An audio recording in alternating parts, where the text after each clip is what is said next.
Hello everyone, this is Devin here to bring you DraftKings NBA DFS pick for November 10th, 2022. For those new to the Sporty Mouth Channel, I'm going to provide 6 DFS picks for GPP. The 6 DFS picks I provide are not the only option out there. Therefore, if you do not hear an NBA player or DFS pick mentioned in the video, does not mean they're not in play. Also today I'm going to try to do the projected totals for each game.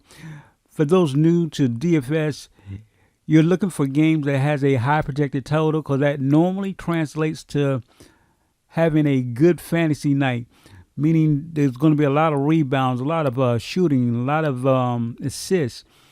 You try to gravitate to those games that's normally high scoring or that you expect to be high scoring. Sometimes it doesn't work out this way. It's 4-game slate. I'm going to give you one lineup, and I'm more likely is going to give you some shorts and a reel. So those that's not following on Instagram, definitely follow me on Instagram because I give you 2 different lineups on Instagram as well as I do for the NBA lineups that I provide in the short. And you'll get one here. Hope everybody enjoy and hope everybody has a good day. We're going to take a look at the projected high totals. Before I get into this part of the video, I'm going to be utilizing the second column where you see my cursor, and what's on the screen right now is the projected total or over under. You can find this on pretty much any odds website of any sort.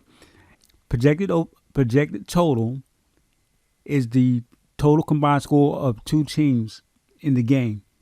So they expect for the Portland New Orleans game, they expect 225 points to be scored total. Now, of course, there is a spread which we will get to eventually, but for right now, we're looking at the projected total. With that 225 points, if you split that down the middle, you're talking about maybe 112.5 or something to that effect to come up with 225, of course, but you will throw into the spread, which you'll get what they call an implied total. That's something totally different. We'll maybe cover that in another video of some sort.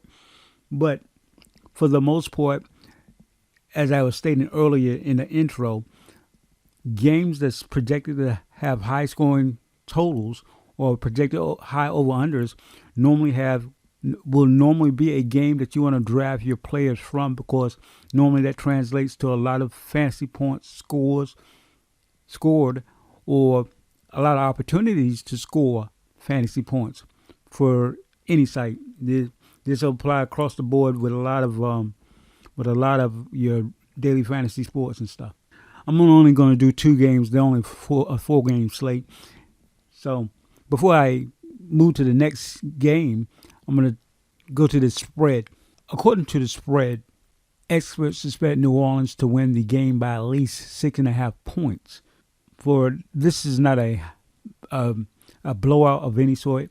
Normally a spread of over 6.5 points or 10 points, I should say, is considered a blowout. Then what that translates to for its fantasy, that means some of the players may sit, like some of the superstars or stars may sit toward the 4th period if the game is out of reach. So always be aware of that. Not saying that will happen. In this case, I think you'll be just fine. It should be a pretty competitive game with the 6.5 spread.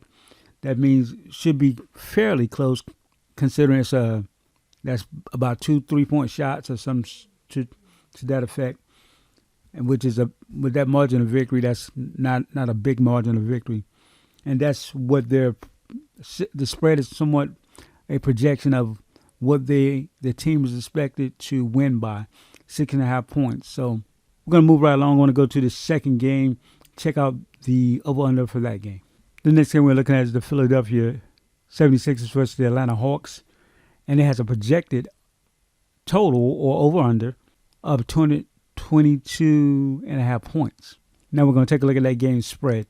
According to the spread, the Hawks are favored to win the game by 1.5 points. So that's a small margin of victory or projected margin of victory. So this should be a pretty close game. Should be a nice scoring game as well. Now we're going to get into these DFS picks. My first DFS pick is Damian Lillard of the Portland Trail Blazers. DraftKings Saturday 9,700. Dame Lillard is the go-to player for the Portland Trail Blazers. He's coming off of injury, of course. He's a player that's going to get to the basket, shoot the three-point shot against the Pelicans. Pelicans are 11th in the league, allowing fantasy points to the point guard position. It's a 4-game slate. There are some, Damian is good on any slate. You have at least a few lineups with Dame on your roster. He's a player, again, going to get to the basket. He's the scorer. He's coming off injury. This game, I think, as we saw, is projected total is like 225 points. The spread's projected margin of victory, 6.5 points. So it's going to be a pretty close game, and more than likely he's going to be the reason why it's going to be a close game, because he's going to put the ball in the basket. Only thing you probably have to worry about, he is coming off injury, so it may take some time to get revved up to get back to the Dame that everybody knows is accustomed to seeing. And I'm saying this is his second game back, so definitely he should make a good option on tonight's slate. My next DFS pick, I'm going to stay in that same game and suggest Brandon Ingram of the New Orleans Pelicans. DraftKings Saturday 8,700. Brandon Ingram is becoming one of the go-to players for the Pelicans. Many not saying that Zion Williamson is not a player that they look for to score, but in his own right, Brandon Ingram is one of those players that can, in some cases, take over a game by just playing a great offensive game. He's a player that's going to grab you some rebounds and get to the basket and shoot the three. Definitely has been having a solid season thus far. Should be a good option on tonight's slate. Again, this game is projected to be a high-scoring game. Ingram, as I stated, is one of the primary scorers for the Pelicans, and the Pelicans has a few scores, but I do believe Brandon definitely looks for a shot a lot more than he did in the past. Like I said, he's becoming one of the better players in the NBA. My next DFS pick, Tobias Harris of the Philadelphia 76ers. DraftKings salary 7,100. Harris is looking to score the basketball a lot more since James Harden is out of the lineup. His usage has definitely gone way up. He's a player that when he's looking for a shot, he's a decent player. He will grab you a few rebounds, but he's on the court to get to the basket and shoot the three ball. Again, his usage is definitely up because Harden is out of the lineup. Against Atlanta, Atlanta's 21st in the league and allowing fantasy points to the small forward position. Harris is going to shoot the ball a lot more. We'll need to put the ball in the basket to give Philadelphia a chance. In fact, I think Atlanta's favored to win this particular game, but it's a close margin. It's a close game. It's projected to be a close game. And Harrison, if he has a decent night, should may put Philadelphia in a position to win. But he's going to need to score the basketball to help the 76ers to be a good option for your DraftKings lineups. My next DFS pick, I'm going to try to save some cap space, some salary cap or whatever you want to call it. I'm going Jones of the New Orleans Pelicans. DraftKings salary 4,800. Jones is well known more of his defense. He's definitely a solid defensive player. He will get you about 11 points. He's not a player that's going to fill up the stat sheet in regard to scoring. He's on the floor for his defense, but he sees about 20 to 25 minutes of playing time, and in that process, he's averaging nearly 22, close to 23 DraftKings points.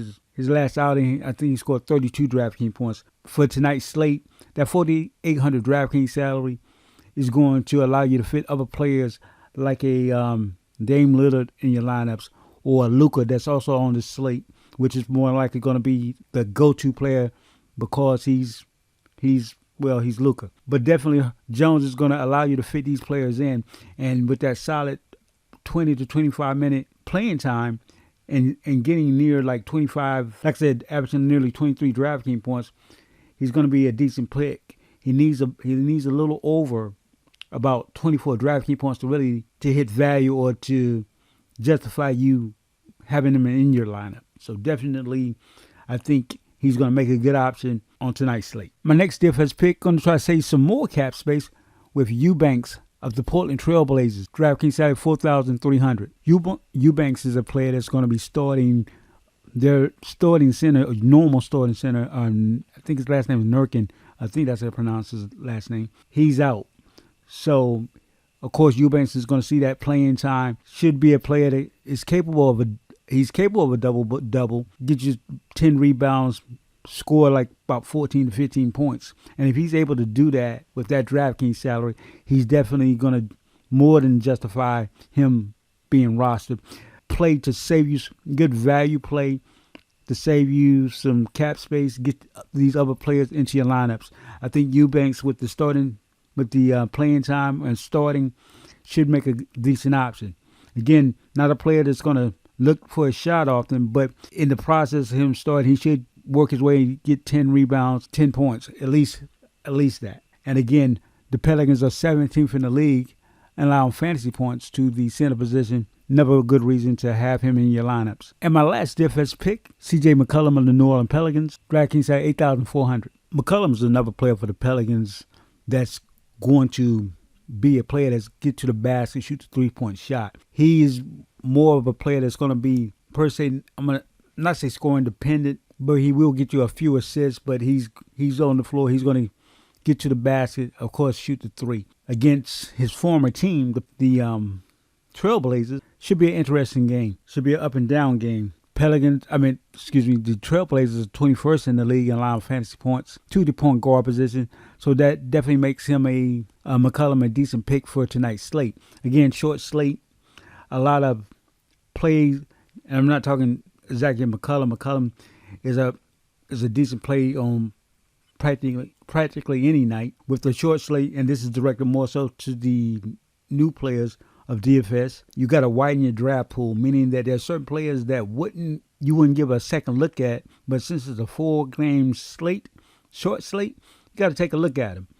And I just thought I'd mention that because there's some players that if you're going to try to roster Luka, you're definitely going to have to, again, just need to find value. McCollum, but back to McCollum. McCollum's going to make a decent play. This is going to be a high-scoring game. McCollum is not afraid to shoot the basketball. Again, he's one of the 3 players is an offensive-minded player. Brandon Ingram, as I mentioned earlier, he's going to be a player that's not on the roster, but definitely is going to be in some of my lineups. Is Zion Williamson. He's a player that I've never probably said that of what I'm about to say. To me, Zion could be a better rebounder. He's a decent. Well, he's definitely a solid on the inside, and so forth and so on. But he can be a lot better rebounder. He should be a double guy.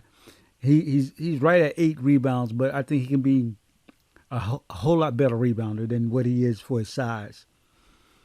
But with that said, Williamson is going to be a player that is going to be in play, of course. And he's capable of a double, getting you close to 50 DraftKings points. And this should be no exception.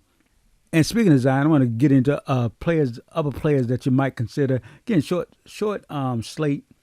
I know Justin Winslow of the Trailblazers. He's a player that should see some playing time because Eubanks is going to start, but Winslow is a player that's is able to stuff the stat sheet. Should get a few minutes or get some increased usage because the center is out, but that usage that, of course, is missing is not only going to go to Eubanks. You got players like a Winslow that's going to have the floor. It's going to be able to put up some more shots, grab some rebounds, provide you a few more assists, or definitely grab a few rebounds that ordinarily probably would be those grabbed by Nurkin. So just in general, just in a nutshell, his usage will increase because of Nurkin being out. He's going to see some playing time. And as I mentioned, Zion is another player. As I said earlier, he's going to be in play. Luka, that goes without saying. Although you don't see him, everybody's going to play Luka. Should be high ownership in that regard as well. Hope everybody found this information helpful. These are my DraftKings NBA DFS picks for November 10th, 2022. Like the video, subscribe to the channel. Take care. For anyone looking to save time building their lineups, you might want to try Draft Dashboard. As you can see on the screen, you get a 30-day trial to play around with Draft Dashboard, see how you like it. Definitely a decent option if you're looking to save time and if you build a lot of various lineups. And if you're looking to utilize Draft Dashboard for your lineups, there will be a link in the video description for you to check it out. Take care.